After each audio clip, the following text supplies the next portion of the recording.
Hey guys, my name is Matimo, and today's challenge, I'm going to be using the Riot Shield to kill my enemies in Battlefield 4. This, honestly, has to be the most worthless gadget in the game.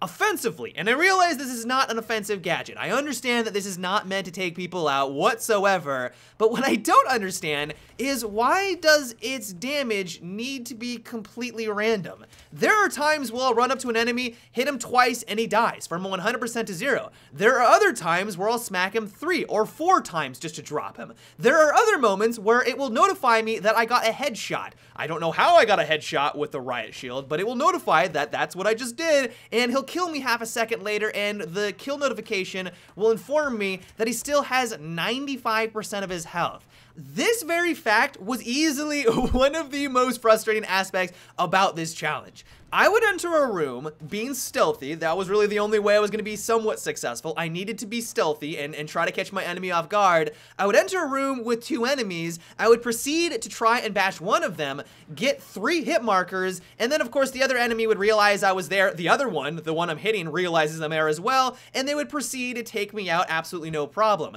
And so the question that I have for DICE is, why is the Riot Shield the only thing in the game that has this random factor to it, or at least in the damage department? You look at every other weapon, or even really every gadget in the game, and their damage is reliable, but that's not the case with the Riot Shield. Maybe I'm looking at this wrong. Maybe I'm hitting a certain part of their body, and I'm just not understanding that those hits do less damage compared to others. But like I mentioned, I've gotten headshots, and I die a second later, and they still have 95% of their health. Like, I don't understand the damage. And so honestly, if this thing was just consistent, if it required just 2 hits to drop someone from 100% to 0, or even better, just 3 hits, that would have made this challenge, and honestly, this gadget a lot more fun to use. You could bounce between targets way more consistently, simply because you knew when you would reliably drop someone from 100% health. It just doesn't make any sense whatsoever. Another thing that drove me crazy, but honestly was pretty funny when it happened, was that this thing is awful at taking out prone targets. You would assume that if you came across a camping prone recon off in the distance, you moseyed on over, you took the time to flank him and catch him by surprise, that you would have an easy free kill. The joke's on you. For whatever reason, as soon as you try to bash him while he's prone, not only can you not see him because you can't actually angle the Riot Shield down, you can't look at the ground while you're using a Riot Shield, which is realistic, but you don't even seem to get hit markers. I was bashing away at this recon for a good couple of seconds. I got a few hit markers here and there, but then he just whipped around with his pistol, shot at my feet, and won the firefight. It was embarrassing. I cried a little bit when it happened, but it's just one of those things where you're like, you should be vulnerable. I should be able to get the kill here, but for some reason, the hit registration when they're on the ground just doesn't register with the Riot Shield, and of course, it results in these very humiliating deaths. Now that's just its offensive capabilities. When we move on over into its defensive, what the gadget is designed for, the Riot Shield, as I know all of you guys are very aware, is meant to be a defensive tool, but even in this category, it fails miserably. There are moments where I will crouch down, stare at the person who is shooting at me, and they will still proceed to get hit markers and kill me a second later.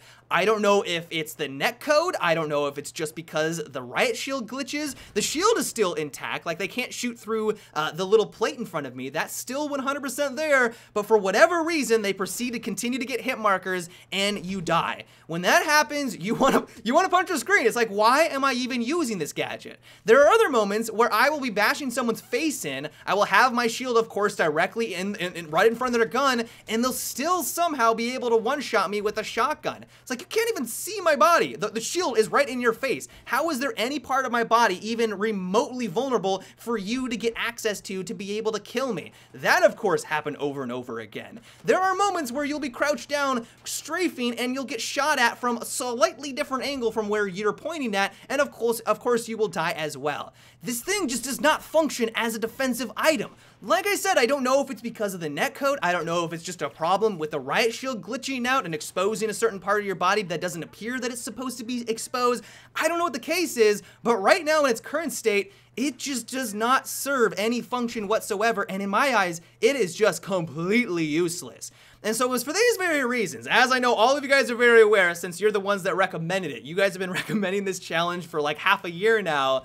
It's for this defensive and offensive capabilities why this challenge was a nightmare. The thing is, though, at one point in its development, the Riot Shield wasn't terrible. I don't know if you guys remember this, but during the CTE, when we were first testing the Riot Shield for the upcoming DLC, it was awesome. It felt like it could take more damage. It felt like it could take way more punishment, not just from grenades, but just from bullets, but also could one-shot people. Granted, its ability to one-shot was overpowered, and I understand why they nerfed it, but what I don't understand is why it has to be in this pitiful state that it is right now. Why the random damage? Why the inconsistency in its defensive capabilities? I don't know, maybe it's just because I hate having useless things in the game, but this really rubbed me the wrong way when I was running around trying to get kills with it.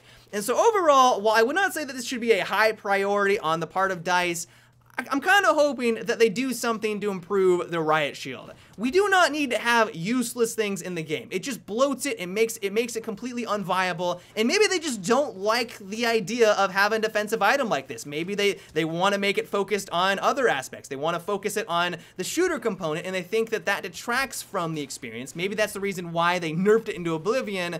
But if you're going to have something in the game, at least make it viable. That's just my 2 cents. But yeah, guys, that is about it for today's challenge. I hope you enjoyed. I will admit, getting 2 kills in a row with this gadget was incredibly gratifying, simply because of all the other things that I had to overcome. But other than those moments, it was just a nightmare, and so I hope you guys enjoyed my pain. But yep, if you have a challenge that you would like me to try in a future episode, let me know down below. It can be a gadget that you would like me to use exclusively. It can be a weapon with a terrible combination of attachments. Let me know down below. But yep, until tomorrow, have a good one, and take it easy.